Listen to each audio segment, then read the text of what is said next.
हरे कृष्णा। तो आप सभी का हार्दिक स्वागत है आज इस विशेष सत्र में, जिसमें हम कुछ चर्चा करेंगे कि नया साल और नए साल में बनाए हुए सारी हमारी प्रतिज्ञाओं का क्या होता है। तो आप अगर बहुत सारे इस पे गहन शोध हुए हैं, उन्होंने कहा है कि बहुत सारे लोग 1 तारीख या 31 तारीख को बहुत सी प्रतिज्ञा करते हैं कि मैं जीवन में इतना बदलाव करूंगा, रेजोल्यूशन कहते हैं। और उन रेजोल्यूशन का क्या होता है, यहाँ पे कोई हाथ ऊपर उठाएगा जिसका रेजोल्यूशन पूरा हुआ हो पिछले जितने सालों से धरती पे रह रहे हैं। किसी का?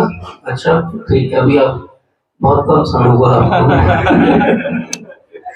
तो पॉइंट इज कि क्यों रेजोल्यूशन हमारे पूरे नहीं होते। स्टेटिस्टिक्स ये कहती है कि अगर 100 लोगों ने रेजोल्यूशन किए तो पहले मंथ मतलब जनवरी खत्म होते होते 75% लोगों के रेजोल्यूशन खत्म हो चुके होते, नहीं कर पाते। साल खत्म होते होते केवल 8% लोग जो है वो अपनी प्रतिज्ञाओं को निभा पाते हैं। तो हम ऐसा क्यों करते हैं, ये हमारा स्वभाव क्यों है, इसको आज हम थोड़ा सा चर्चा करें। क्योंकि अब एक नया साल चालू हुआ है और नई प्रतिज्ञाएं हम सब ने ली है। हम जो भक्त समाज में हैं वो भक्ति से संबंधित प्रतिज्ञा करते हैं, जो भौतिक समाज में वो भौतिक प्रतिज्ञा करते हैं। लेकिन दोनों प्रतिज्ञाओं का लगभग हाल एक ही होता है, वही 8% का फिगर है। तो ऐसा क्यों होता है, ऐसी हम क्या सोच रखें अपनी कि हमारे जीवन में और हम अच्छा बदलाव कर पाए, ताकि अगले साल जब हम यहाँ एकत्र हो तो हम में से ज्यादातर लोग हाथ ऊपर उठा के कहें कि हाँ, इस बार हमारी प्रतिज्ञा सच में हमने पूरी की। ज्यादातर लोग क्या प्रतिज्ञा करते हैं? वजन कम करने की, अपने रूम को और अच्छा साफ रखने की, internet, Facebook, YouTube, Instagram, reels, shorts पे कम समय बिताने की। लेकिन ज्यादातर ये प्रतिक्रिया जैसा हमने समझा पूरी नहीं हो पाती। ये जो समय आया, जैसे अब अभी हम लिख रहे थे 2024, आज से हमने लिखना चालू कर दिया 2025। क्या बदला? ये बदलाव क्या होता है? अगर हम स्पिरिचुअलिटी के आधार पे, आध्यात्म के आधार पे समझे कि बदलाव क्या होता है, ये समय क्या होता है, इस समय का जो फ्लो है वो क्या होता है। ये समय ऐसा क्यों होता है कि एक ही तरह से फ्लो करता है? क्यों हम समय में पीछे नहीं जा पाते? क्यों हमारे पास कोई बटन नहीं है जिसको दबा के हम समय में पीछे चले जाएं? इस बात को हम आज थोड़ा सा समझने का प्रयास करें। समय के लिए भगवान कहते हैं कालो अस्मि, मैं काल हूँ, मैं समय हूँ। भगवान स्वयं समय है। भगवान का एक डायमेंशन जो है वो समय है। और समय कैसा है? तो चाणक्य पंडित कहते हैं, प्रभुपाद कई बार उसको कोट करते हैं अपने तात्पर्यों में, कि एक क्षण भी संसार का, आप पूरे संसार का सारा धन दे दो लेकिन वो एक क्षण भी आपको वापस नहीं मिलेगा। समय क्या करता है? समय एक कार्य करता है, उसको कहते हैं क्षय। कालो अस्मि लोक क्षय प्रवृत्तो। समय क्या करता है? क्षय करता है। समय के साथ साथ हमारा शरीर क्षय होता जाता है। समय के साथ साथ हमारी बनाई हुई वस्तुएं क्षय होती जाती है। समय के साथ साथ हम सब मृत्यु के निकट आते जाते हैं। भागवत के अंदर एक बहुत सुंदर श्लोक है, द्वितीय स्कंद, कि हर उगते सूरज और डूबते सूरज के बीच सूरज क्या करता है? सूरज सबसे बड़ा चोर है, वो हमारा एक दिन चुरा के ले जाता है। हर डूबते सूरज के साथ हमारा एक दिन, हमारा एक वो अवसर जिसमें हम बहुत कुछ कर सकते थे भौतिक और आध्यात्मिक, वो चला जाता है। ऐसे हमने बहुत सारे साल न्यू ईयर से पहले भी बनाए और मैं प्रार्थना करता हूँ भगवान से कि आगे भी आप बहुत सारे बनाए। लेकिन हर बीतते दिन के साथ में क्या हो रहा है? हमारा समय जो है वो छिनता जा रहा है हमसे। जैसे कि हम वीडियो गेम खेले तो उसमें एक लाइफ दिखती रहती, लाइफ छोटी होती जाती, जीरो हो जाती है और आपका वो अपॉर्चुनिटी उस लेवल पे खेलने का समाप्त हो जाता है। हम सबको लगता है हम सबके पास बहुत समय है। जो यंग है उनको तो सच में ये लगता ही लगता है। जो ओल्ड है उनको भी लगता है अभी हमारी लॉटरी थोड़ी लगेगी, अभी बहुत समय इस धरती पर रहेंगे। तो इसलिए भक्ति को क्या करते हैं? हमेशा पोस्टपोन करते जाते, कोई बात नहीं, अगली बार करेंगे, अगले समय देखेंगे, कोई और समय देखेंगे। लेकिन समय एक तो क्षय करता है और दूसरा समय क्या करता है, समय परिवर्तन करता है। और परिवर्तन हमें अच्छा लगता है कि खराब? आप में से किस किस को परिवर्तन पसंद है? Very good, you are unique people on earth. Normally हमको परिवर्तन अच्छा नहीं लगता, हम चाहते हैं कि जैसा चल रहा है वैसा चलता रहे, परिवर्तन कोई पसंद नहीं करता। इसीलिए जब एग्जाम का टाइम आता है तो कोई पसंद नहीं करता, क्योंकि एग्जाम का टाइम परिवर्तन है ना। कोई नहीं चाहता कि अभी ये विंटर वेकेशन खत्म हो, सब चाहते हैं ऐसी चलती रहे, ठंडी खूब पड़े, बर्फ गिरने लगे यहाँ, ताकि स्कूल ना खुले वापस। बच्चे यही चाहते हैं, खूब बारिश हो ताकि रास्ते भर जाए और स्कूल की बस स्कूल तक ना पहुंच पाए, उधर से हो जाए रेनी डे की छुट्टी होगी। तो हर कोई क्या चाहता है, हर कोई चाहता है कि ऐसा परिवर्तन हो जो मेरे मन के मुताबिक हो। हाँ, अगर आपको ऐसा परिवर्तन मैं दूं कि आप सब लोग अगले वर्ष से, ये आने वाले समय से आप अंबानी के घर में रहेंगे आराम से, तो ये परिवर्तन हम सबको अच्छा लगेगा। लेकिन अगर हमें कोई बोले कि नहीं, पिछले वर्ष से ये वाला वर्ष आपका और ज्यादा कठिन होने वाला है, तो हम में से किसी को भी ये सुनना अच्छा नहीं लगेगा। अर्जुन की जो स्थिति है पहले अध्याय में भगवत गीता में, वो भी यही है। अर्जुन परिवर्तन नहीं चाहते, तो भगवान क्या चाहते? भगवान बहुत बड़ा परिवर्तन चाहते। भगवान जो इस धरती पे 125 साल रहे तो उन्होंने सब कुछ परिवर्तन कर दिया। कहाँ कौन राजा राज करता था, किसकी तूती बोलती थी, और भगवान के जाते जाते सारी गवर्नमेंट जो है वो चेंज हो चुकी है। He was such a great plan. तो भगवान परिवर्तन चाहते थे और अर्जुन परिवर्तन नहीं चाहते थे। भगवान चाहते थे कि अर्जुन लड़े, लेकिन अर्जुन लड़ना नहीं चाहता। तो ये जो परिवर्तन को हम एक्चुअली रेजिस्ट करते हैं, हम जो चेंज नहीं चाहते अपने जीवन में, उसी का एक सूत्र है ये नया साल। नया साल क्या है?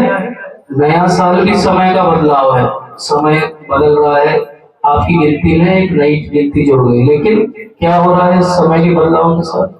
इस समय के बदलाव के साथ आपका जो ओवरऑल अंडरस्टैंडिंग है लाइफ का, क्या वो इम्प्रूव हो रहा है, क्या वो चेंज हो रहा है? ये बदलाव या परिवर्तन को समझना सबसे ज्यादा आवश्यक है। तो जैसा हमने समझा, समय या काल हमारे साथ दो चीजें खेलता है। एक समय के साथ आपको नष्ट कर देता है और एक समय के साथ वो परिवर्तन करता है। वो परिवर्तन कभी कभी हमारे फेवर में हो सकते हैं और कभी कभी वो परिवर्तन ऐसे हो सकते हैं जो फेवर में ना हो। तो क्या कोई ऐसा स्थान है, कोई ऐसी वस्तु है, कोई ऐसी प्रोसेस है जिससे हम ऐसे स्थान पे जा सके या ऐसी स्थिति में जा सके जहाँ पे चेंज ना हो, जहाँ पे समय ना हो, जहाँ पे काल का प्रभाव ना हो? तो इसको हम आज समझेंगे भगवत गीता के एक श्लोक से। मेरे साथ दोहराइए। नेहाभिक्रमनाशोऽस्ति प्रत्यवायो न विद्यते स्वल्पमल्पस्य धर्मस्य त्रायते महतो भयात्। नेहाभिक्रमनाशोऽस्ति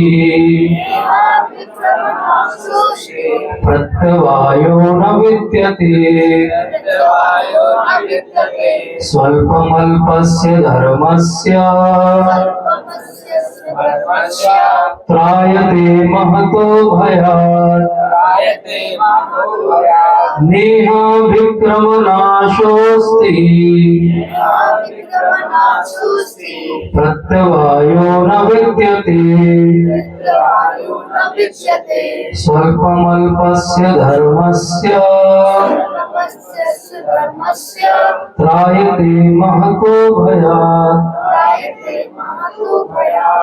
इसका अनुवाद श्रील प्रभुपाद के द्वारा श्रील प्रभुपाद कीजिए।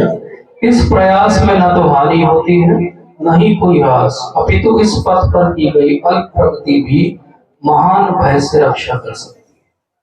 तो भगवान कह रहे हैं कि एक ऐसा तरीका है, ऐसा प्रयास है जिसमें ना कोई हानि है न इसमें कोई लॉस होने वाला है। थोड़ा भी आप अगर इस रास्ते चलोगे तो आपको बड़े भय से आपकी रक्षा होगी। ये जो चेंज है और वो जो क्षय है, ये दोनों हमारे जीवन में क्या लाता है? भय। इसको समझिए। अगर आप कोई वृद्ध होते व्यक्ति से पूछोगे तो उनको सबसे बड़ा भय होता है मृत्यु का।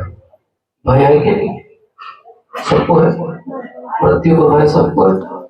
सबको ऐसा लगता है कि ये जो चेंज है अगर मेरे फेवर में नहीं हुआ, इसीलिए हम चेंज को रेजिस्ट करते हैं। हम चाहते हैं कि चेंज ना हो, जैसा है वैसा ही रहे। तो त्रायते महतो भयात, ये जो महान भय है वो क्या है?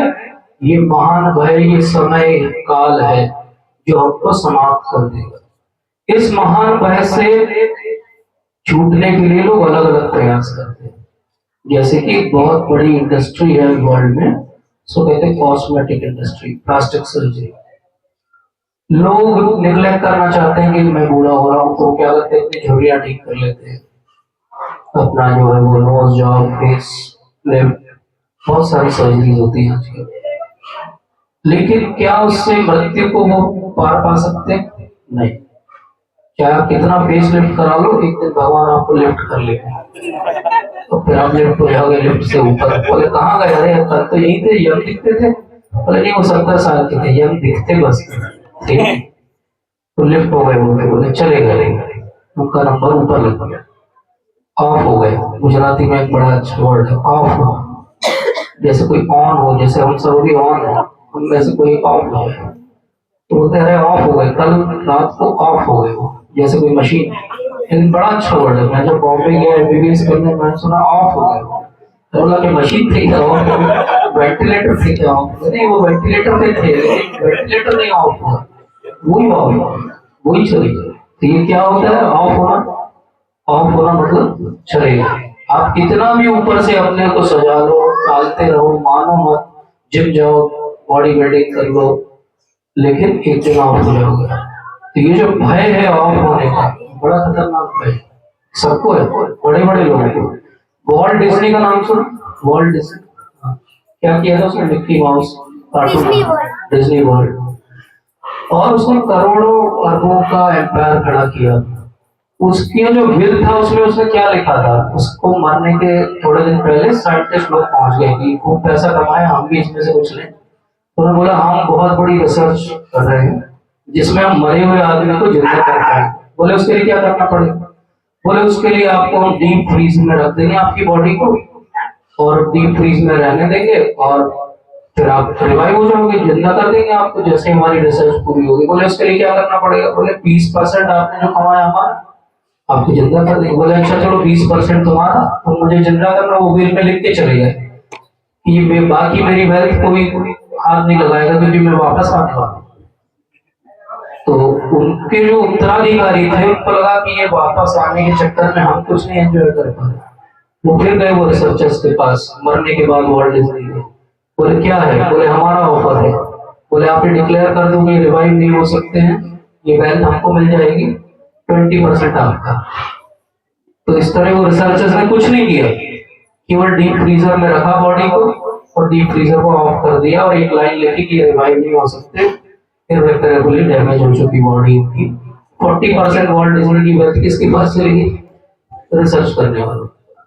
तो इतनी चीटिंग है दुनिया के।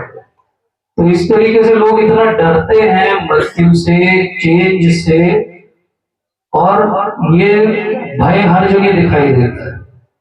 इतना जो करप्शन है उसके पीछे क्या कारण है? मैं कई बार सोचता हूँ उसके पीछे एक ही कारण है, मैं तो जी लिया, मेरा अगले जनरेशन का क्या, मेरी अगली सात पुश्तों का क्या? ये जो भय है, ये भय ही करप्शन को जन्म देता है। ये जो भय है यही एक्चुअली हमारी पूरी सिस्टम को डिस्टर्ब करता है।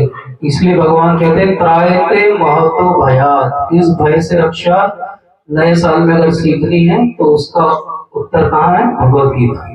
इसका उत्तर आपको कहीं और नहीं मिलेगा, किसी साइंस की फिलोसॉफी की बुक में आपको ये उत्तर नहीं मिलेगा। केवल भगवत गीता आपको ये उत्तर दे सकती है कि ये भय जो मुझे है मृत्यु का, ये कैसे जाएगा।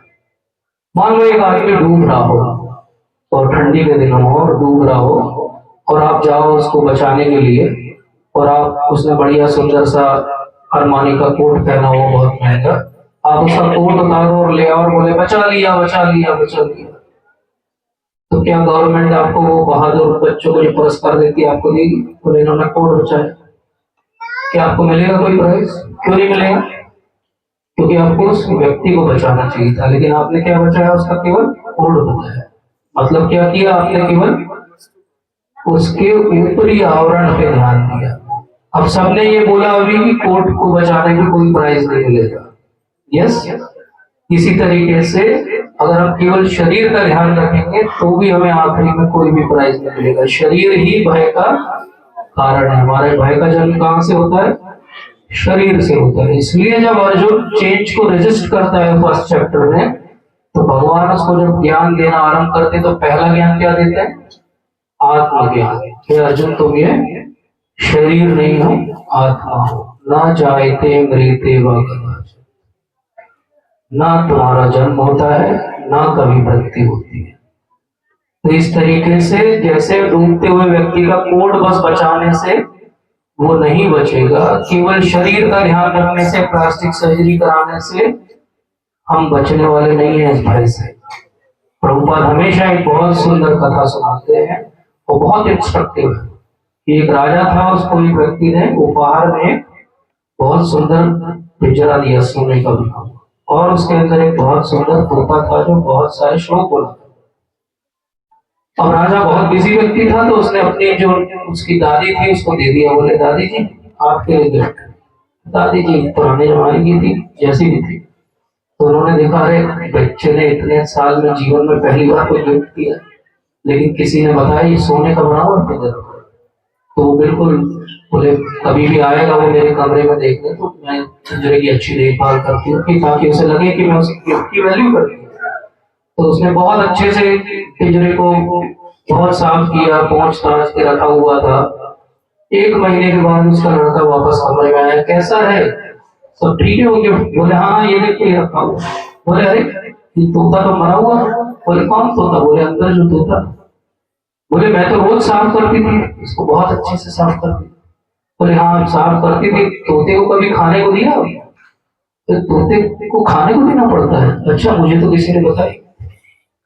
तो उसने क्या किया? केवल पिंजरे का ध्यान रखा। ये शरीर क्या है? पिंजरा है। इसके अंदर वो तोता क्या है? वो आत्मा है। हम में से कौन कौन आत्मा का ध्यान रखते? हम शरीर को खूब खाना देते हैं। आप में से कौन दिन भर में से 2 मिनट भी आत्मा को समय देता है? कोई देता है आत्मा को समय? कोई देता है कि आत्मा को कुछ खाना दिया जाए? कोई सोचता है कि आत्मा का पोषण कैसे होगा? नए साल में अगर कुछ सोचना है तो शरीर का सोचना बहुत सालों कर लिया। आप बहुत कुछ अच्छे तरीके से भी शरीर का ध्यान रख लोगे तो भी एक दिन मृत्यु को प्राप्त हो जाओगे। अभी सर रतन टाटा जी मृत्यु को प्राप्त हो गए। क्या उनके पास पैसे की कमी थी?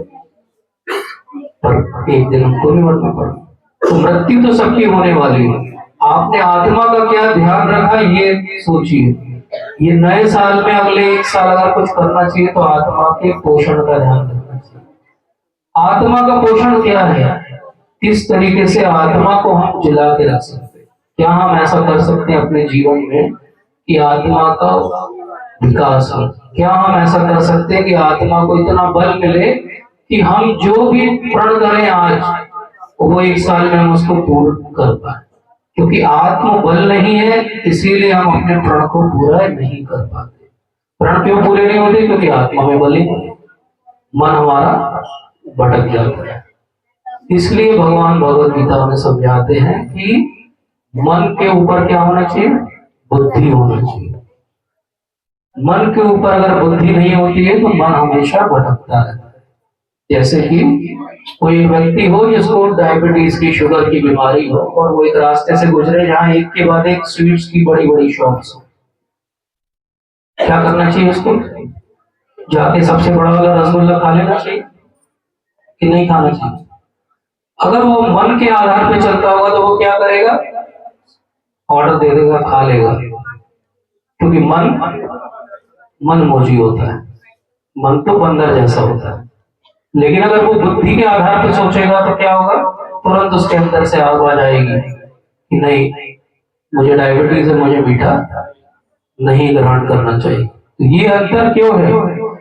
जिसका मन बलवान होगा वो फंस जाएगा, जिसकी बुद्धि बलवान होगी वो निकल जाएगा।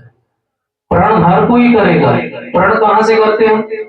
जैसे आपने एक कोई बहुत मोटिवेशनल स्पीकर को सुन लिया, कोई पुस्तक पढ़ ली तो हमको लगता बस अगला तो मैं ही करने वाला हूँ, अगला एग्जाम का टॉपर मैं ही हूँ। ये कहाँ से आया? ये मन से आया, ये केवल इंस्पिरेशन था। इंस्पिरेशन से आप बहुत दूर तक नहीं चल सकते। इंस्पिरेशन के बाद क्या होना चाहिए? कन्विक्शन होना चाहिए। इंस्पिरेशन मन का काम है, लेकिन कन्विक्शन बुद्धि का काम। बुद्धि का काम कहाँ प्रॉब्लम हो रही है? बुद्धि के काम में, क्योंकि बुद्धि हमारी प्रखर नहीं है। बुद्धि प्रखर कैसे होगी? जब हम सही साहित्य पढ़ेंगे। इसको कहते हैं स्वाध्याय करना। आप में से कौन कौन है जो भगवत गीता रोज पढ़ता है? केवल 2-3 हाथ दिख रहे हैं, और बाकी लोगों ने कब के लिए टाल के रखा है उसको? कोई समय निर्धारित किया? 70 साल में कौन कौन पढ़ने वाला है भगवत गीता? हाथ ऊपर करिए। 70 साल में कौन कौन भगवत गीता पढ़ेगा? एक प्रभु जी से नहीं। किस किस को पता है कि वो 70 साल जिएगी? ये है प्रश्न। तो इसलिए अभी पढ़िए। भगवत गीता का स्वाध्याय करना बहुत ही आवश्यक है अपनी बुद्धि को प्रकट करने के लिए, ताकि आप सही निर्णय ले पाए। जब हम सही निर्णय लेंगे तो त्रायते महतो भयात्, ये भय से हमारी सबसे ज्यादा रक्षा हो पाएगी। अन्यथा ये भय हमें मृत्यु के समय साक्षात दिखाई देगा। किस रूप में दिखाई देगा? यमदूतों के रूप में दिखाई देगा। और फिर हम एक लेक्चर याद करेंगे, बोला था बहुत साल पहले किसी ने कि कुछ करो अपने लिए। कुछ करो मतलब शरीर के लिए मत करो, जो तो आप कर ही रहे हो उसको तो समझाने की जरूरत ही नहीं है। मन के लिए, बुद्धि के लिए और आत्मा के लिए कुछ करो, और वो करना बहुत आवश्यक है। अगर हमको जीवन में मटेरियली भी कुछ अचीव करना है तो उसके लिए मन को स्ट्रॉन्ग करना पड़ेगा। मान लो आपको कोई एग्जाम निकालना है, क्या करना पड़ेगा? कोई भी एग्जाम को क्लियर करने के लिए उतनी स्टडीज करनी पड़ेगी, बैठना पड़ेगा, पढ़ना पड़ेगा। वो कब हो पाएगा? जब आपका मन आपके काबू में होगा। आजकल यंगस्टर की सबसे बड़ी प्रॉब्लम क्या है? मैं उसको बोलता हूँ रील इफेक्ट। Reel effect. बताओ, पहले यूट्यूब पे 20 मिनट, 25 मिनट, 1 घंटे के लेक्चर लोग सुनते थे। अब मुझे किसी ने बोला प्रभु जी आप 1 घंटे का लेक्चर डालो, कोई नहीं सुनता। मैंने बोला मैं तो 1 ही घंटे का डालूंगा, because I want to target people who are serious about it. But reel effect क्यों आया? क्योंकि आपका कॉन्सेंट्रेशन भैया 50 सेकंड का है बस। आपका कॉन्सेंट्रेशन, अटेंशन स्पैन इतना ही बचा। एक टाइम था बायोलॉजी में, उन्होंने स्टडी की और बताया कि सबसे कम अटेंशन स्पैन जो है वो गोल्ड फिश का होता है। एक फिश होती है छोटी सी, वो इतनी जल्दी ऐसे घूमती रहती है, गोल्ड फिश एक जगह अटेंशन नहीं कर पाती। अभी का हाल ये कि जो यंगस्टर्स हैं उनका अटेंशन स्पैन गोल्ड फिश से भी कम, ऐसे स्क्रॉल करते हैं। छोटे छोटे बच्चे ऐसे स्क्रॉल करते हैं कि वाले रील भी पूरी नहीं देखते। और हद ये हो गई, रील भी पूरी नहीं देखते, मतलब 40 सेकंड का स्पैन भी नहीं बचा है। तो ये बड़ी दुखद स्थिति है कि अगर हमारा कंसंट्रेशन इतना ही रहेगा तो हम जीवन में क्या अचीव करेंगे? तो कोई बड़ी बात नहीं कि 8% लोग अपने न्यू ईयर रेजोल्यूशन को पूरा करवा, तो बाकी का क्या होता है? बाकी का हाल ये होता है कि 1-2 साल के रेजोल्यूशन के बाद उनका अगला रेजोल्यूशन ये रहता है कि हम कोई रेजोल्यूशन नहीं लेंगे। हमारा रेजोल्यूशन इस बार का क्या है? बोले कोई रेजोल्यूशन नहीं है, क्योंकि इसको पूरा हमें पता है हम कर ही नहीं पाएंगे। तो इसलिए भगवान कहते हैं कि त्रायते महतो भयात्, ये जो भय है बहुत ज्यादा बलवान भय है, मृत्यु का भय है, समय का भय है, चेंज का भय है, बदलाव का भय है। ये भय से बाहर निकलने का तरीका क्या है? तो बहुत सारे लोगों ने बहुत सारी फिलोसॉफी दी। एक अपने आप कर्म कांड की फिलोसॉफी, वो कहते हैं कि ठीक है धरती पे भय है, धरती पर समय ज्यादा तेजी से चलता है, एक काम करते हैं आप यज्ञ करो, आपको स्पेशल यज्ञ कराएंगे जिससे अगली बार आपका जन्म देवता के रूप में उधर होगा, देवलोक में, और आप हजारों साल तक सुख का भोग करोगे। लेकिन भगवान भगवद गीता में क्या कहते हैं? क्षीणे पुण्य पुनः मृत्यु लोकम विशन्ति। जैसे ही पुण्य क्षीण होंगे क्या होगा? वापस धरती पर ही आना पड़ेगा। तो ये तो सोल्यूशन कोई बहुत अच्छा नहीं हुआ। साइंटिस्ट से पूछोगे भाई भय का कोई सोल्यूशन है? बोले हाँ दवाइयां हैं हमारे पास, सोने की दवाइयां हैं, गोल्ड की नहीं। सो जाओ, बहुत भय में हो, बहुत डिप्रेस हो, बहुत टेंशन में हो, साइकेट्रिस्ट आपको सोने की दवाई दे देंगे, सो जाओ। सो जाओ और भूल जाओ। लेकिन भूलने से क्या चीज हट जाएगी? क्या भूलने से वो भय का कारण समाप्त हो जाए? नहीं होगा। ये तो केवल मन को शांत होना है। अपने फ्रेंड से पूछोगे भाई मुझे बहुत डर लग रहा है, क्या उपाय है? बोले आजा एक एक पैक पीते, एक सट्टा मारते, है ना? तो ये क्या है? ये भी भय का कोई फाइनल सोल्यूशन तो नहीं। ये हंसने की बात नहीं है। 70% इंडियन यूथ जो है वो किसी न किसी नशे में इतनी बुरी तरीके से लगे हुए हैं कि छूट नहीं पा रहे। आपको मालूम है हर आधे घंटे में एक स्टूडेंट भारत में सुसाइड कर लेता है। मतलब हम जितनी देर में लेक्चर लेंगे 2 या 3 स्टूडेंट सुसाइड कर चुके होंगे केवल भारत में। मैं बाहर की बात नहीं कर रहा। ये रियलिटी हमारे यंगस्टर्स की। उनका अटेंशन स्पैन नहीं है, वो डिप्रेशन में है, उनकी घर में किसी से बात नहीं होती है, वो कोई चीज अपनी किसी से शेयर नहीं करते हैं, वो गलत राह पे चले जाते हैं क्योंकि उनके दोस्त गलत रास्ता दिखा देते हैं और उसके बाद घर वाले परेशान होते रहते हैं। एक दिन खबर आती है कि अरे वो तो वहां लड़के हुए मिले, लटक गए अपने कमरे में। ये हाल हो गया कि कोटा को उन्होंने सुसाइड फैक्ट्री घोषित कर दिया। ये हो गया कि पंखे के ऊपर स्प्रिंग लगाने लगे कोटा में कोचिंग क्लास में, और जहाँ बच्चे रहते कि लटकेगा तो स्प्रिंग के कारण नीचे आ जाए। अरे भाई वहां मत स्प्रिंग लगाओ, इधर स्प्रिंग लगाओ। वहां पे कहाँ स्प्रिंग लगाओगे? वो आईआईटी की तैयारी करने आए, वो कहीं और लटकेगा, ट्रेन के नीचे आ जाएगा। तरीके तो बहुत सारे सुसाइड कर। पॉइंट इसकी हम आंखें मूंद करके बैठे हुए हैं, ना हमारे अंदर दृढ़ विश्वास है, ना हम अगली जनरेशन को दृढ़ विश्वास दे पा रहे हैं। और सब कोई भय में है, चाहे कितनी पॉलिश कर लो आप ऊपर से, हर कोई डरा हुआ है। करोड़पति सबसे ज्यादा डरा हुआ है, करोड़पति भी डरा हुआ है, हर कोई डरा हुआ है क्योंकि मृत्यु तो सबकी आने वाली है। किस दिन किसकी आ जाए क्या होगा? तो फिर भगवान क्या सॉल्यूशन लेते हैं इस श्लोक में? वो क्या बता रहे हैं कि क्या तरीका है जिससे हम इस भय से अपनी रक्षा कर सकते हैं। भगवान कहते हैं नेहा विक्रमो नाशोस्ति प्रत्यवायो स्वल्पमल्पस्य धर्मस्य त्रायते महतो भया। एक ऐसा धर्म, एक ऐसा तरीका, एक ऐसी जीवन शैली, एक ऐसी लाइफ स्टाइल जिससे सच में आप इस भय से आपकी हमेशा हमेशा के लिए, केवल इस जन्म में नहीं आगे आने वाले सारे जन्मों में अगर हुए तो रक्षा हो जाएगी। और हो सकता है आपका अगला जन्म भी ना हो। तो वो क्या है, वो कौन सा तरीका है जिससे हम यहाँ से सच में छूट सकते हैं इस भय से? कौन सा तरीका है जिससे हम सच में नए साल में एक ऐसा प्रण ले सकते हैं कि अगले साल तक हमारी सोच, नजरिया, दृष्टि, दिशा और दशा सब बदल जाएगी? वो क्या तरीका है जिसको करने से सच में आपको एक फुलफिलमेंट इनर मिलेगा? वो क्या तरीका है जिससे आप इतने दृढ़ विश्वासी हो जाओगे कि हाँ ये कार्य तो बस मैंने ठान लिया है तो मैं कर दूंगा? वो क्या होगा जिससे आपके घर का पूरा माहौल बदल सकता है? वो क्या होगा जिससे आपकी जो यंग जनरेशन है उसको सच में आप कुछ ऐसा दे के जाओगे जिसपे वो आगे गर्व करेंगे कि हाँ मेरे माता पिता कुछ दे के गए? पैसा तो खत्म हो जाएगा ही। आप क्या ऐसे संस्कार दे सकते हो उनको, लेकिन उनको पहले हमें पालन करना पड़ेगा, तब तो उनको दे पाएंगे। हम बोले नहीं तुम करो, हम नहीं करेंगे, तो वो सुनने से एक्चुअली हमें फॉलो नहीं करते, वो देखने से फॉलो करते। हम जो करेंगे हम देखेंगे, वो देखेंगे अरे ये तो पूरे टाइम खुद ही फेसबुक करते रहते, तो वो भी फेसबुक पे अकाउंट खोलेगा, तो वो देखेंगे पूरे टाइम पढ़ते रहते हैं, ग्रंथों में कुछ तो होगा, वो भी पढ़ेगा। तो आपको करना पड़ेगा, तब आप अगली जनरेशन को सिखा पाओगे। वो क्या बात है जो भगवान यहाँ पे सेकंड चैप्टर के 48 श्लोक में बात कर रहे हैं? वो है भक्ति।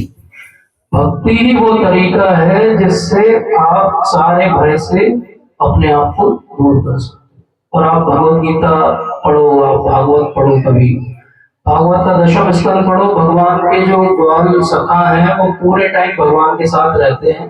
इतने सारे कंस जो है वहां पे राक्षसों को भेजता है। क्या कहीं भी एक श्लोक लिखा है जहाँ किसको डर लगा हो कि अरे ये कौन सा राक्षस आ गया, इससे कैसे पार पाएंगे? क्योंकि उन्हें भगवान पे पूरा भरोसा है। इतना भरोसा है कि वो सारे जो वरिष्ठ जन भी है वहां के, जो भगवान कहते हैं कि इंद्र की पूजा नहीं है, गोवर्धन जी की पूजा करें। तो क्या होता है, इंद्र कुपित हो जाता है, बहुत तेजी से सोमवार तक बादल है वो बारिश कर रहे हैं, ऐसे कॉलम्स में बारिश गिरती होती।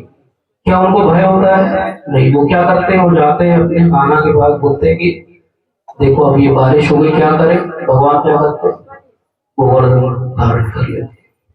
तो भगवान की शरण में अगर हम आ जाए तो सारे भय की रक्षा अपने आप हो जाती है। भगवान कहते हैं सर्वधर्मान परित्यज्य माम एकम शरणं व्रज अहम त्वं सर्व पापेभ्यो मोक्षयिष्यामि मा शुचः।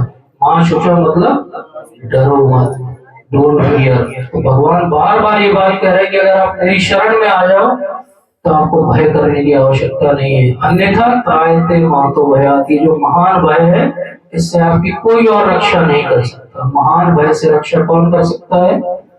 केवल और केवल भगवान कर सकते हैं और भगवान की भक्ति कर सकती है। अब बोलेंगे आपकी, ये तो हमने कई बार सुना है, भगवान की भक्ति भय से रक्षा करती है। अब तो भक्ति कर रहे हैं तो हमारी भय से रक्षा क्यों नहीं होगी? क्योंकि हमारी भक्ति अभी उतनी परिपक्व स्थिति में नहीं है। भक्ति करने के अलग अलग माध्यम, तरीके और हम मेथड्स फॉलो कर सकते हैं। जिस मेथड को हम लोग कहते हैं श्रील प्रभुपाद की अनुपत्ति होगी, वो है हरे कृष्णा मंत्र का जाप करना। हरे कृष्णा कृष्णा कृष्णा हरे हरे, हरे राम राम राम हरे हरे। तो भगवान का नाम कैसा है? चिंतामणि। भगवान का नाम चिंतामणि के समान है। चिंतामणि क्या होता है? जहां भी जिस चीज को छू देती है क्या बन जाता है? सोना बन जाता है, गोल्ड बन जाता है। तो नाम चिंतामणि चैतन्य रस विग्रह। भगवान का नाम पूरी तरह से चैतन्य है, सारे रस उसके अंदर समाये हुए हैं। लेकिन हम में से कितनों को ये अनुभव होता है जब हम नाम जप करते हैं कि सच में नाम चिंतामणि चैतन्य रस विग्रह पूर्ण शुद्धो नित्य मुक्तो अभिनत्वम नाम नाम। पूर्ण शुद्ध है भगवान का नाम। भगवान का नाम और भगवान अभिन्न है, कोई अंतर नहीं है। जैसे ही हमने आंखें बंद करके बोला भगवान श्री कृष्ण, तो श्री कृष्ण मतलब भगवान का नाम और भगवान में कोई भी भेद नहीं। भौतिक जगत में हम देखते हैं नाम और नामी में हमेशा भेद होता है। अर्थात आप पानी पानी पानी पानी बोलते रहोगे तो प्यास नहीं बुझेगी। लेकिन भगवान का नाम और भगवान अभिन्न है।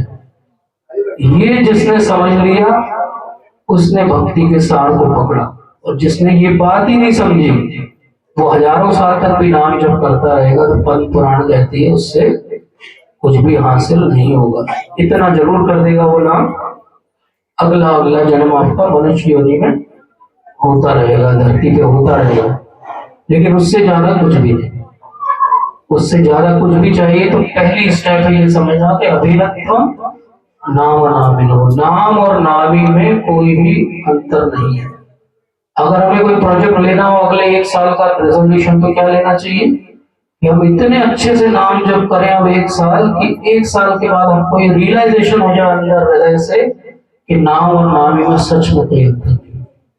क्योंकि वहां से एक्चुअली नाम आभास से शुद्ध नाम की यात्रा जो है वो चालू होती है।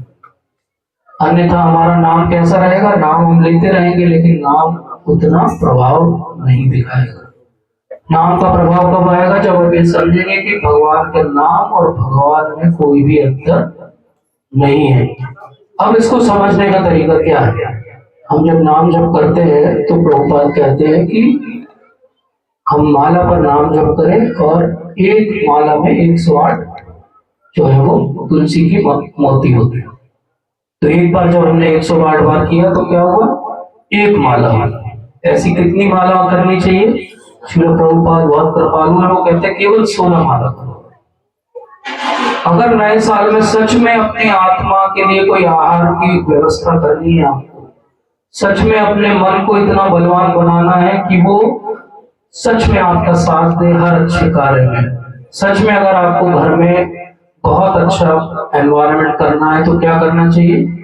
नाम जप का प्रण करना चाहिए। आप में से कौन कौन ये प्रण करेगा आज कि हम कुछ माला रोज करेंगे? कौन करेगा कि हम 4 माला रोज करेंगे? एक माला करने में 7 मिनट लगते हैं, 4 माला करने में लगभग आधा घंटा लगेगा।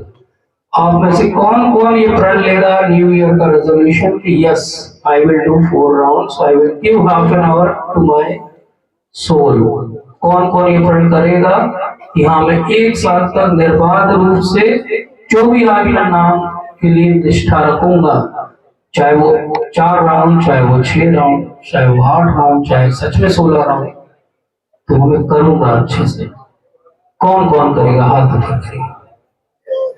तो मैं श्री राधा रमन जी से प्रार्थना करता हूँ और श्री प्रभुपाद से प्रार्थना करता हूँ कि ये सारी आत्माएं जो आपके पास आना चाहती हैं, ये सारी आत्माएं जो सच में आपका शुद्ध नाम लेना चाहती है, ये सारी आत्माएं जो चाहती है कि उनको 1 साल में रियलाइजेशन हो कि अभिनत्वम नाम नामे हो, श्री श्री राधा रमन जी गौर निकाय और श्री प्रभुपाद इन पर कृपा करें और सच में इनको इतना दृढ़ प्रतिज्ञ बनाए कि वो इस कार्य को कर पाए।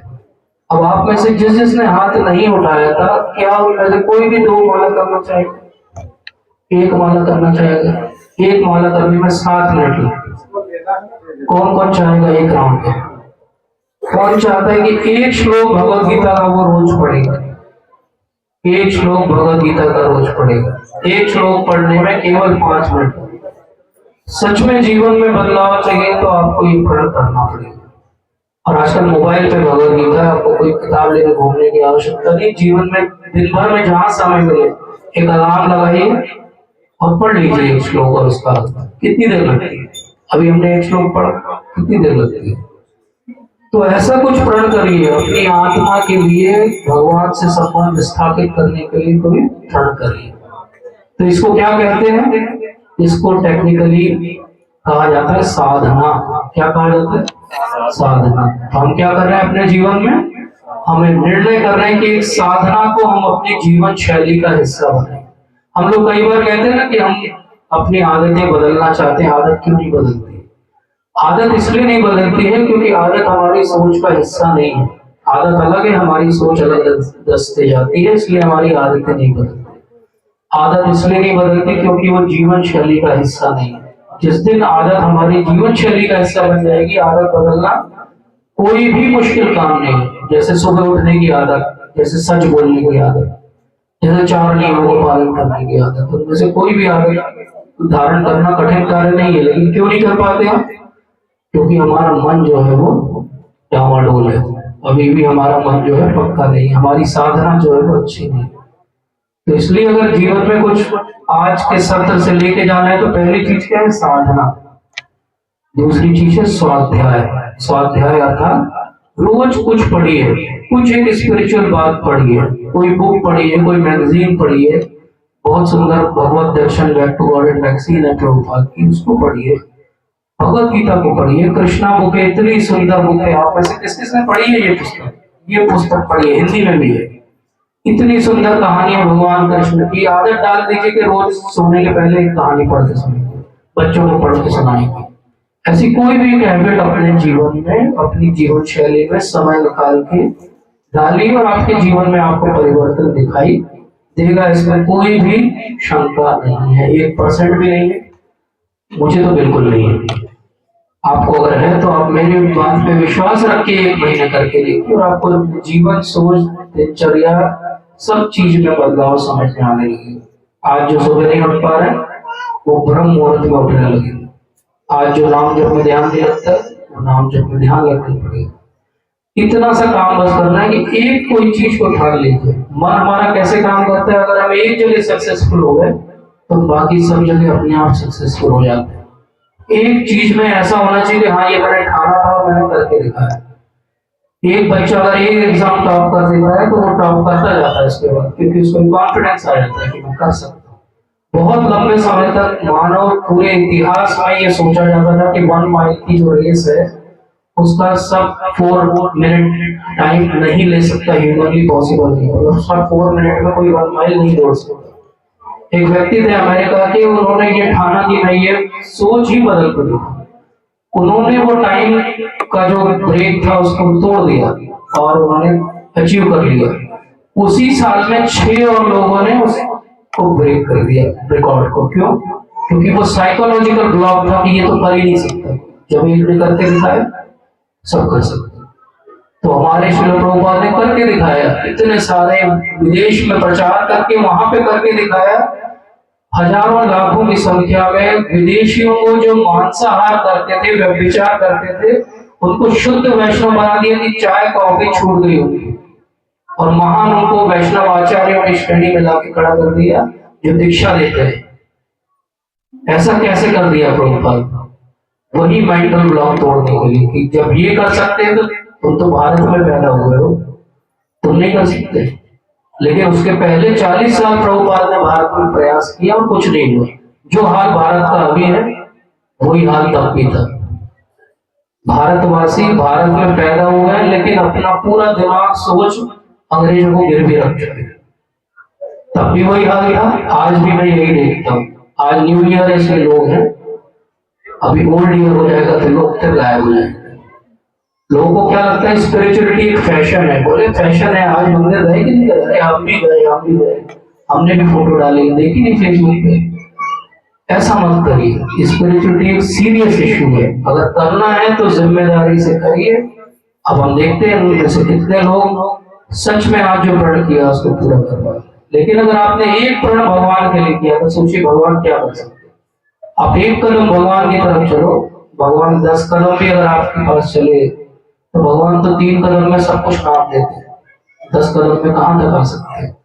इसलिए प्रयास करिए अपने जीवन में आध्यात्म को जोड़िए। इतना सुंदर यहाँ मंदिर बन रहा है, आप लोगों ने देखा, देखिए उसको जाके उसमें जो सहयोग कर सकते हो सहयोग करिए। नए साल में कुछ अच्छा प्रण करिए कि हम कुछ जीवन में अच्छा करेंगे, समाज के लिए, अपने परिवार के लिए और किसी के लिए तो अपनी आत्मा के लिए। उसको कुछ ऐसा भोजन देंगे आध्यात्म का जिससे हमारी आत्मा जो मर गई है वो जीवित हो जाए। समाज में जो सारे संकट है वो आध्यात्म की कमी से है। प्रभुपाद हमेशा कहते थे दुनिया में एक ही चीज की कमी है और वो है कृष्ण भावनामृत की, बाकी किसी चीज की कमी नहीं। बाकी सब तो आर्टिफिशियली कमी बनाई गई है क्योंकि उनको बिजनेस करना है।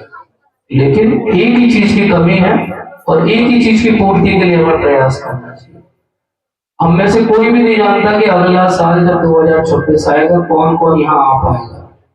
इसलिए सीरियस बनिए, हमेशा याद रखिए अंत काले च मामेव स्मरण मुक्ता करे।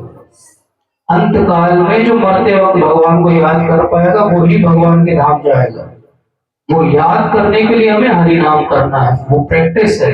वो आज हम प्रैक्टिस करेंगे तो भगवान ऐसी स्थिति बनाएंगे कि हम अंत काल में भगवान को याद कर पाए।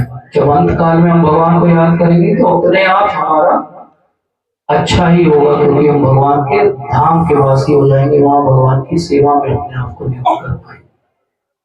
तो पहली चीज क्या थी? साधना। दूसरी चीज क्या थी? स्वाध्याय। और तीसरी चीज क्या है? सेवा। ये 3 सा को अपने जीवन का हिस्सा बनाइए। साधना करिए अपने आप के लिए, स्वाध्याय करिए ताकि दूसरों के साथ आप शेयर कर सकें, और सेवा करिए समाज के लिए। ये 3 चीज अगर हम जितने यहाँ बैठे हैं इतने भी करने लगे तो जबलपुर की दिशा और दशा दोनों बदल जाएगी।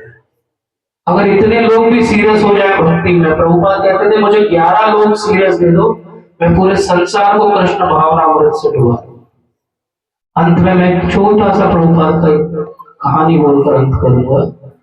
प्रभुपाद जब गृहस्थ थे तब वो इलाहाबाद में रहते थे और इलाहाबाद में उनका फार्मेसी का बहुत बड़ा बिजनेस था, पूरे नॉर्थ इंडिया का सप्लाई थी।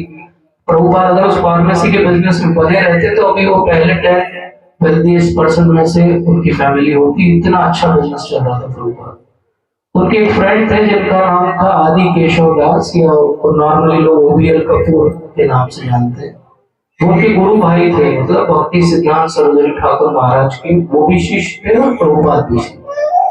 ये फार्मेसी में अपने कंपाउंड दवाइयां बनाते थे। तो एक दिन ये रोज शाम को मिलने आते थे ओबीएल कपूर। तो मिलने के लिए आए प्रभुपाद से, तो उन्होंने बोला कि मुझे आपसे एक फॉर्मूला चाहिए। प्रभुपाद के पास तो बहुत सारी दवाइयां थी। बोले हाँ क्या हुआ? बुखार का फॉर्मूला चाहिए, टॉनिक चाहिए, दर्द की दवाई चाहिए, क्या चाहिए तुम्हें? बोले मुझे वो फॉर्मूला चाहिए जिससे आप इतने अच्छे से हरि नाम लेते हो। वो फॉर्मूला क्या है? वो फॉर्मूला कहाँ से आपको मिला और आप क्या मेरे साथ शेयर करो। तो प्रभुपाद ने हंसते हुए उनकी तरफ देखा और बोला कि वो फॉर्मूला है मेरे पास, फॉर्मूला है लेकिन अभी मैंने उसको चेक नहीं किया, टेस्ट नहीं किया। एक बार मैं टेस्ट कर लूं फिर पूरी दुनिया में उस फॉर्मूले को मैं बांटूंगा। वही फॉर्मूला है ISKCON, international society for Krishna consciousness, जो प्रभुपाद ने उस समय बोला था ओबीएल। तो ओबीएल कपूर जो उनके गुरु भाई थे, उन्होंने कहा कि फिर भी कुछ तो बताइए, क्या है वो फॉर्मूला, कैसे हम हरिनाम अच्छे से कर सकते। तो उन्होंने बोला कि तृणादपि सुलीचेन तरोरिव सहिष्णुना अमानी न मान देना कीर्तनीय सदा। बोले सदा हरि का कीर्तन करने का एक ही फॉर्मूला है, और वो क्या है? विनम्रता। अगर हम विनम्र हो जाएं अपने जीवन में और कुछ भी ना करें तो इस एक साल में ये प्रयास करें कि हम विनम्र हो जाएं। हम अपने लिए सम्मान की आकांक्षा ना करें, बाकी सबको सम्मान देने लगे। परिवार में ही इतना कर लें, समाज में इतना भी अगर हम कर लें तो हम भगवान के और निकट आ जाएंगे। भगवान कहते हैं कीर्तनीय सदा हरि। चैतन्य महाप्रभु कहते हैं तृणादपि सुनीचेन तरोरिव सहिष्णुना अमानी न मान देना कीर्तनीय सदा हरि। सदा हरि का कीर्तन करने का एक ही फॉर्मूला है, विनम्रता। चैतन्य महाप्रभु कहते हैं कि इस श्लोक को गले में धारण कर लेना चाहिए और हमेशा इसको नेकलेस जैसे पहन के रखना चाहिए। मतलब विनम्रता आपके नेचर का हिस्सा हो जाना चाहिए, आपका सेकंड नेचर हो जाना चाहिए कि आप विनम्र हो। आप किसी पे कुपित ना हो, क्रोधित ना हो, कहीं भी किसी चीज के लिए ईर्ष्या ना करें। इतने विनम्र हो जाए कि हाँ, जो जीवन में आ रहा है वो सब कुछ सही है, तो त्रायते महतो भया, सबसे बड़े भय से आपकी रक्षा हो जाएगी। वो भय किसी भी रूप में आए, चाहे वो भय हमारे जीवन में किसी हानि के रूप में आए, चाहे वो भय हमारे जीवन में मृत्यु के रूप में आए, लेकिन अगर हम विनम्र हैं और भगवान को शरणागत हैं तो वो भय हमारे ऊपर कार्य नहीं कर पाएगा। तो यही आशा है, और ये सब ऐसा नहीं कि मैं पालन कर रहा हूँ, मैं भी प्रयास कर रहा हूँ, लेकिन मैं आप सबसे भी आशा करूंगा कि प्रभुपाद के अनुगत्य चलें, प्रभुपाद की पुस्तकें पढ़ें, प्रभुपाद को समझें। मैं आपको एक बात कहूं कि जितनी दुनिया की फिलोसॉफी मैंने सारी पढ़ी है, कोई फिलोसॉफी या फिलोसोफर नहीं होगा जिसको मैंने बहुत गहराई से ना पढ़ा हो। जितना गौड़ वैष्णव फिलोसॉफी के अंदर गहराई है और जहां तक वो आपको ले जा सकती है, वो किसी फिलोसॉफी किसी रिलीजन की औकात ही नहीं है, बसात ही नहीं कि वो कुछ कर पाए। आपको सबसे अच्छी चीज मिली है जीवन की, लेकिन अब आप उसके साथ क्या करते हो वो आपके हाथ। आपके पुराने बहुत सारे सत्कर्म होंगे कि आज आप यहाँ पे हो, आप सुन रहे हो, आप समझने का प्रयास कर रहे हो। अब इसके बाद आप क्या करते हो वो आपके हाथ। किसी का आईआईटी में एडमिशन हो जाए और उसके बाद वो वहां जाके टाइम पास करे और फेल हो जाए, तो आप क्या कहोगे ऐसे व्यक्ति को? बड़ा दुर्भाग्यशाली है। तो हम भी ऐसे दुर्भाग्यशाली ना बने। हमारा भाग्य कि हम भारत में पैदा हुए, हम हिंदू धर्म में पैदा हुए, हमने सनातन को समझा, हम यहाँ पर आए। हमारा इतना सौभाग्य है कि प्रभुपाद के कनेक्शन में आ गए, हरि नाम सीख लिया, और अब भी अगर हम अभिनत्व नाम नामिनो ना समझे तो हमारे से ज्यादा दुर्भाग्यशाली कोई भी नहीं। तो इसी बात पे मैं अंत करूंगा कि नए साल की आपको बहुत बहुत शुभकामनाएं। लेकिन ये हैप्पी न्यू ईयर जो है वो हैप्पी तभी होगा जब आप कुछ ऐसा करोगे कि सच में आत्मा का जो सच्चिदानंद का स्वरूप है वो आनंद में आ जाए। शरीर को आनंद तो हमने बहुत दे लिया, वो बहुत दिन चलेगा। तो आप सबका बहुत बहुत धन्यवाद। Thank you so much. Hare Krishna. कल्पतरुभ्यश्च कृपा सिन्धुभ्यैव च पतितानां पावनेभ्यो वैष्णवेभ्यो नमः। श्रील प्रभुपाद की जय।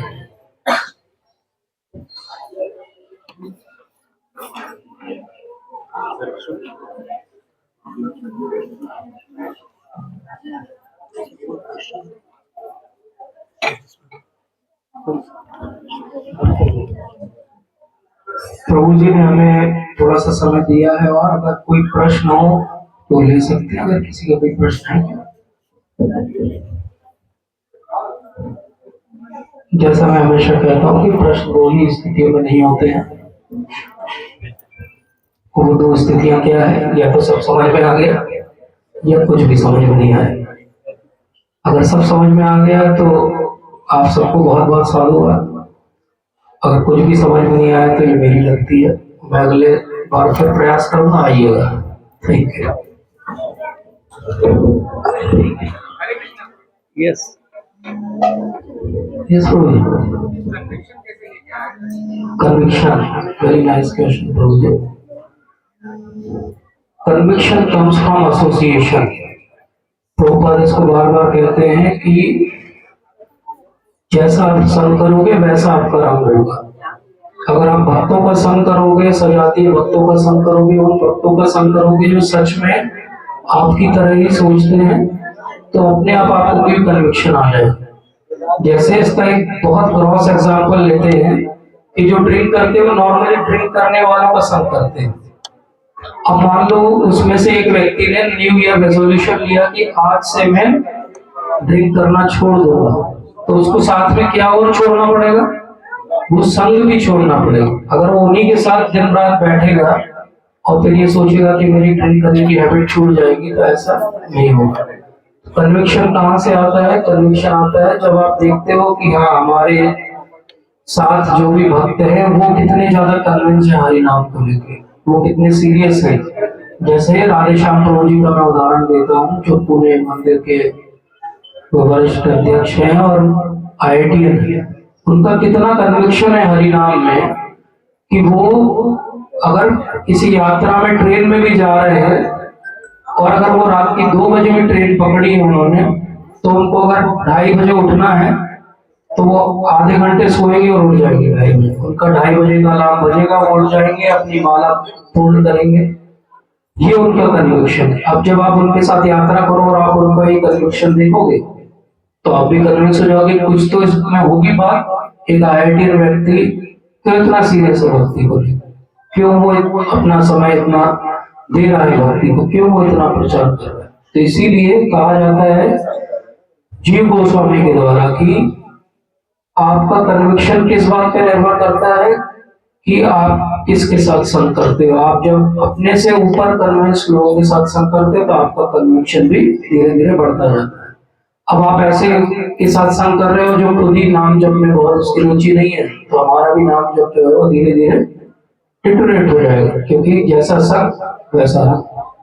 कन्विक्शन दूसरा आता है स्वाध्याय करने से। जब हम देखते हैं कि पुस्तकों में एक श्लोक को इतने विस्तार से प्रभुपाद ने इतना समय देके लिखा और उसको पढ़ने से जब हम उसकी गहराई में जाते हैं तो हमें समझ में आता है कि हाँ, ये शास्त्रों के अंदर बहुत कुछ है जो अभी हमको समझना बाकी है। और जैसे जैसे हम उसमें प्रगति करते हैं समझने में, हमारा कन्विक्शन भी बढ़ता जाता है। इसलिए कन्विक्शन के लिए स्वाध्याय करना और अच्छे भक्तों का संग करना, ये 2 तरीके हैं जिससे हम कन्विंस होते हैं। ठीक है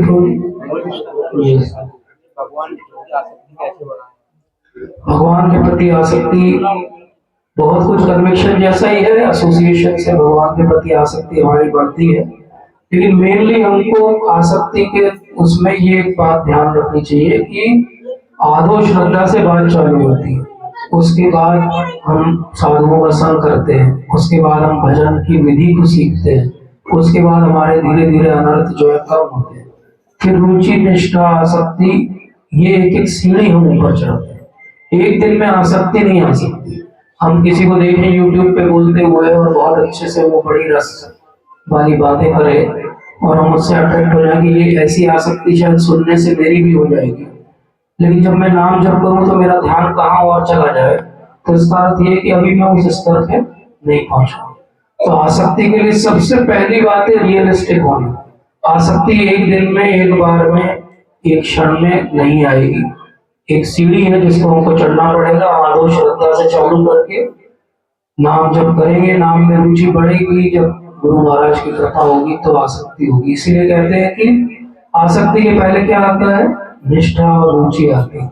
रुचि मतलब जनरल इंटरेस्ट, कि हाँ मुझे नाम जप करना अच्छा लगता है। रुचि के पहले वाले स्तर तक हम नाम जप क्यों करते हैं?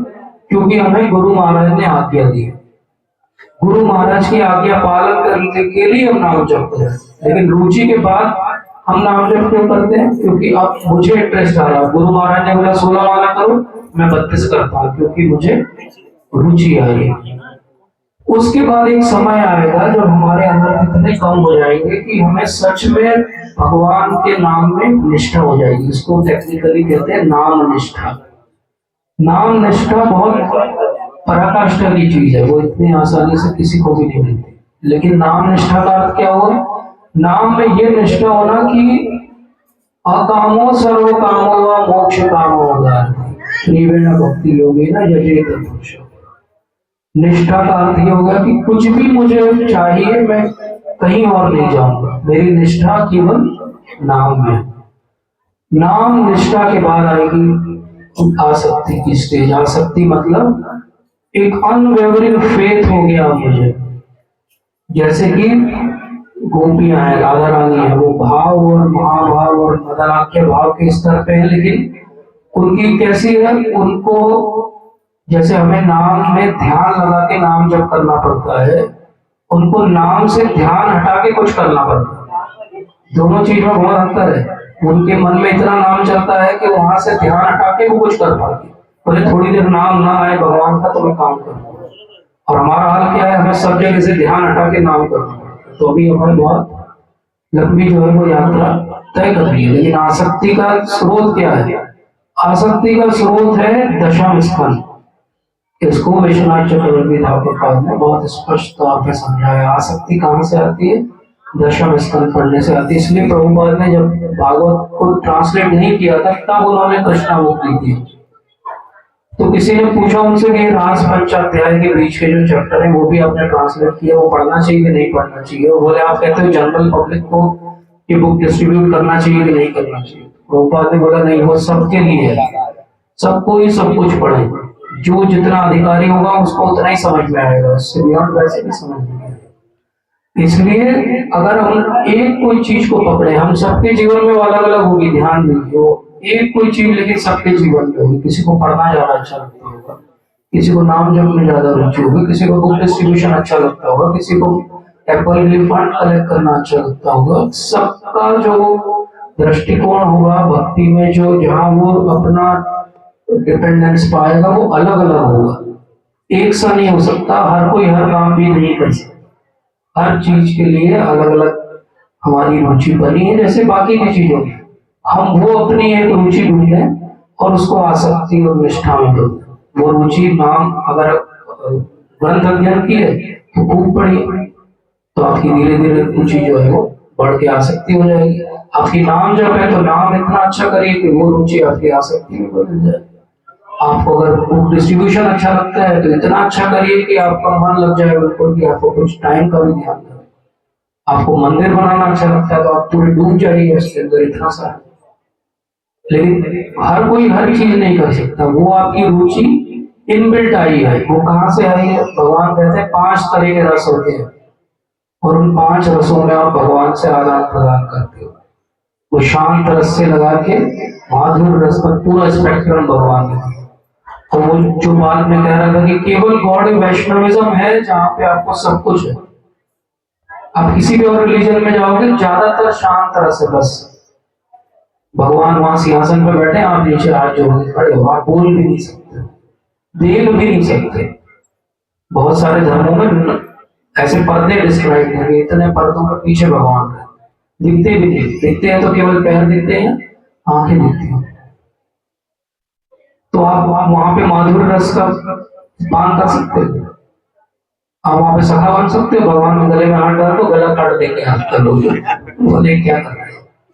लेकिन यहाँ क्या कर सकते हो? यहाँ पे यशोदा माता भगवान को पकड़ के बांध के रख देती कोने को। तो इसलिए एक आदमी आया प्रभुपाद के पास, उसने बोला कि I want to become God. तो प्रभुपाद के वहां वो पिक्चर लगी हुई थी जिसमें यशोदा माता ने बांधा हुआ, तो उन्होंने पिक्चर की तरफ दिखाया, बोला कि I will make you someone who can bind God and beat him. बोले मैं तुम्हें ऐसा बना दूंगा तुम भगवान को बांध के भी रखोगे और पीट भी सकते हो उसको। बोले अच्छा? बोले हाँ, यही ये जो बात है आसक्ति है, ये कहाँ से आई है? जब हम पढ़ेंगे तो हमें समझ में आएगा कि इतने सारे रस हैं जिसमें हम भगवान से आदान प्रदान कर सकते हैं। ये रस तो बहुत सुपरफिशियल है जो संसार में हमको दिखते हैं और जिसपे हम अट्रैक्ट हो जाते हैं, कुछ भी नहीं है, मतलब एक बूंद भी नहीं है उसके सामने जो नाम के अंदर रस है। ठीक है प्रभु? यस बोल। कभी ऐसा कहा जाता है कि नेचर, करेक्टर एंड सिग्नेचर बदलते नहीं है। हाँ अगर नेचर में ईगो शामिल हो, जो आज की डेट में बहुत ज्यादा कॉमन है, तो उसमें फिर विनम्रता कैसे आएगी? हाँ, बहुत कठिन है प्रभु जी, बहुत कठिन है। ईगो सब हम सबके अंदर है। और नॉर्मली ज्यादातर फिलोसफी में आप जाओगे तो वो कहते हैं कि आप you have to eliminate your ego, मतलब आपको अपने ईगो को समाप्त करना पड़ता है। लेकिन केवल वैष्णव फिलोसफी एक है जो कहती है कि एक ट्रू ईगो है और एक फॉल्स ईगो है, एक मिथ्या अहंकार है और एक सत्य अहंकार है। मतलब कि ऐसा अहंकार जो होना चाहिए। मिथ्या अहंकार क्या है? मैं शरीर हूं, ये मिथ्या अहंकार है। ये जितना कुछ संसार दिख रहा है ये मेरे भोग के लिए बना है, ये क्या है? मिथ्या अहंकार है। लेकिन मैं भगवान का सेवक हूं, ये सही अहंकार है। इसलिए हमको अहंकार को समाप्त नहीं करना है, हमें अपनी प्रोपेंसिटी को केवल शिफ्ट करना है। अहंकार करेंगे हम, लेकिन अब मेरा अहंकार क्या है? मैं भगवान का दास हूँ, ये अहंकार है। मैं प्रभुपाद का दास हूँ, ये मेरा अहंकार है। इसको बोलते हैं दास से अहंकार। तो अहंकार खत्म नहीं होगा, हमारी आइडेंटिटी खत्म नहीं होगी। केवल हम आज किसी और की सेवा कर रहे हैं, इस माया की सेवा कर रहे हैं, समाज की, परिवार की, अपने शरीर की। वहां से हट के हम किसकी सेवा करने लगेंगे? भगवान की, भक्तों की, भगवान के संगियों की। बस। तो इसलिए अहंकार खत्म करना बहुत आसान है। ये रियलाइज करना कि मैं ये शरीर नहीं हूँ, आत्मा हूँ और आत्मा का नित्य स्वरूप है भगवान की सेवा करूंगी। बस अहंकार खत्म हो गया। इतना सिंपल है। ठीक है, थैंक यू। तो हम यहीं पे समाप्त करते हैं। आप सबको बहुत बहुत धन्यवाद। नव वर्ष की बहुत बहुत शुभकामनाएं।